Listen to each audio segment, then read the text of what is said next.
శ్రీ లలితా సహస్రనామ శ్లోక వివరణ. శ్లోకం 31. మహాగణేశ నిర్భిన్న విఘ్న యంత్ర ప్రహర్షిత అంటే మహాగణపతి చేత నశింపచేయబడిన జయ విఘ్న యంత్రమునకు మిక్కిలి సంతోషించినది అని ఈ పదానికి అర్థం. భండాసురేంద్ర నిర్ముక్త శస్త్రపత్యర్షవర్షిణి అంటే రాక్షసరాజైన భండాసురుని చేత ప్రయోగింపబడిన శస్త్రములకు విరుగుడు అస్త్రములను కురిపించినది అని ఈ శ్లోకానికి అర్థము. శ్లోకం 32.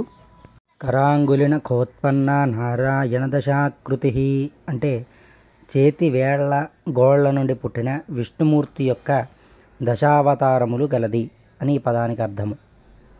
మహాపాశుపతాస్త్రాగ్నే నిర్దగ్ధ సురసైనిక అంటే మహాపాశుపతము అనే అస్త్రము చేత యొక్క అగ్ని చేత నిశ్శేషంగా దహించబడిన రాక్షస సైన్యము గలది అని ఈ యొక్క 32వ శ్లోకానికి అర్థం. ఛానల్ సబ్స్క్రైబ్ చేసుకోండి, 10 మందికి ఈ సమాచారాన్ని అందజేయండి. మరి యొక్క శ్లోకంతో అర్థంతో మీ ముందుకు మళ్ళీ వస్తాను. అంతవరకు స్వస్తి.